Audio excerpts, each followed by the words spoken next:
Oakland has a booming restaurant and bar scene. When I moved here a few years ago, I wanted to find the newest and most fun places to explore, and I thought to myself, who better to help me than my friends in the restaurant and bar industry? I've asked a hostess, bartender, and server to show me some of the most popular spots in the town so that I can share them with you and give you a glimpse into a day in the life of each. My name is Cecilia Phillips. This is Finding Fun in Oakland, front of house edition.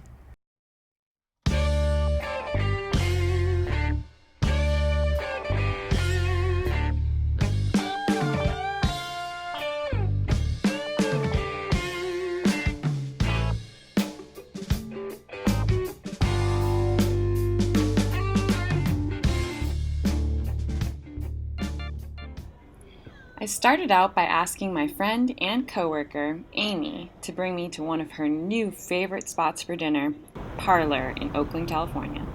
Located on the corners of 19th and Webster, this cozy space welcomes guests in with rustic flair and amazingly warm ambiance. Amy and I were more than eager to dive into their craft cocktails and wood-fired pizzas.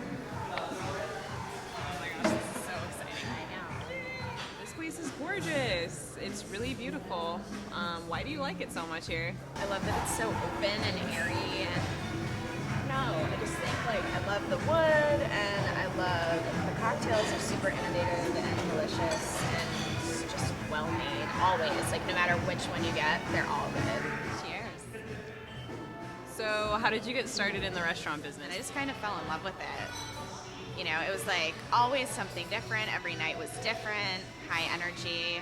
I got to talk to people all the time. People have this idea of what restaurants are all about. What is waiting tables in a restaurant all about versus what people think it's all about? Wow. Well, I think people kind of view it as a source of entertainment. It's you're paying money for someone to bring you things and guide an experience for you. And you're just kind of trying to figure the person out. It's super psychological. I was actually a psych major, and people are always like, why aren't you doing anything in your field? And I'm like, I am. It is constant psychology. A lot of people go in by themselves and they just want to chat and have someone to talk to, and that's what they do. Every week it's a therapy session. So do people ask you all the time, so what do you do on the side? What's your real job? What do you do when you get that question? I particularly remember this one gentleman that used to come to the bar that I worked at in Boston.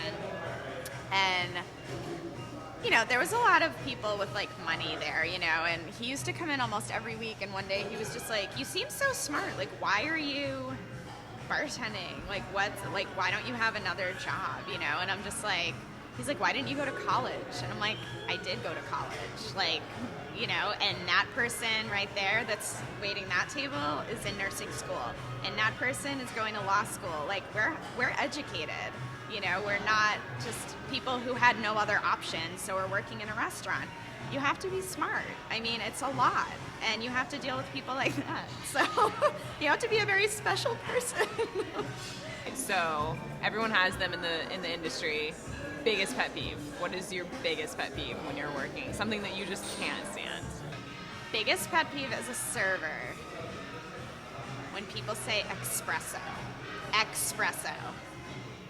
No, it is espresso, yes. Or cappuccino. It's cappuccino. It's not cup of anything. Have another one. Or when people tell me that they have a dietary restriction, which we take extremely seriously no matter what restaurant you're working in. That is absolute hold the phone, everything stops, we need to figure this out. And then when you tell them, oh, it has that ingredient in it, they're oh, well, I can have a little. And you're no. Either you can have it or you can't have it. Just because you don't like it doesn't mean you're allergic to it. Don't freak me out. Everything from the drinks to the salads and the pizza, and of course the service, was amazing. Well, that was fantastic. I know, right? Thank you so much for bringing me here. Cheers. Oh wait, should we do dessert? Save it for next time. I'm so full. All right, you're right. Let's be good. Next time. All right. Cheers. To next time. Next time. Until next time, thanks for watching.